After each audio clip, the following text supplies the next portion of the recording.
first of all, Hollywood Walk of Fame, groundbreaking songs, Straight Outta Compton, Fuck the Police, Boys in the Hood, Players Club, Ride Along, Straight Outta Compton, 21 Jump Street, Three Kings. It is a pleasure to have you here, man. I'm trying to be like you when I grow up. No, man. I never said I wanted to do movies. So then how I did they discover it? I really want to find out who took Pac out or who took Biggie out. Mind your own business and you live longer. Who has the most power in the entertainment industry?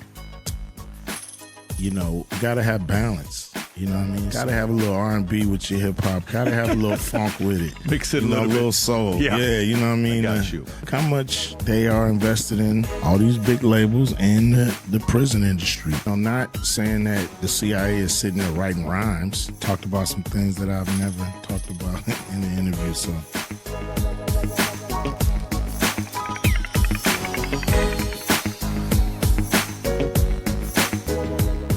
As a kid who grew up in L.A., I follow his story very closely, Cube, and I've seen a lot of the podcasts. At the end of the podcast, he said, I shared certain stories today I've never shared before. The 3 close calls he had as a kid, almost died. The story, I said, why did you leave the life and why did you not go become a gangster? He told a story about what happened to his stepsister and what her husband did to his stepsister that was such a life-altering event that got him to say, I'm not doing this anymore.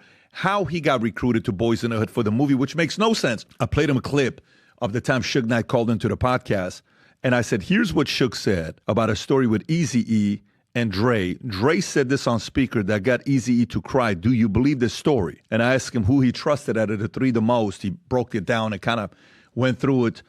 We talked so many different things. We talked Lakers. We talked politics a little bit. We talked politics. I brought up a couple names in Hollywood on who were the most powerful people, and seeing how he would maneuver through some of these questions was just interesting to watch. I think you're going to enjoy this interview just as much as I did. So having said that, here's Cube.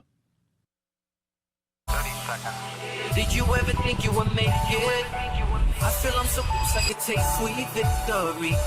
I know this life meant for me. Yeah, why would you bet on Goliath when we got Bet David? Valuetainment, giving values contagious. This world of entrepreneurs, we get no value to hate it. How they run, homie, look what I become. I'm the one.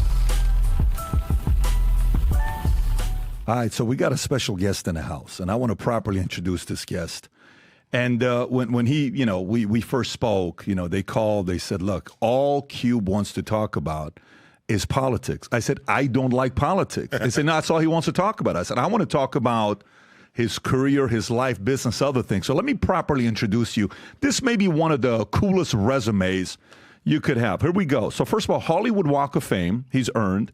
The Rock and Roll Hall of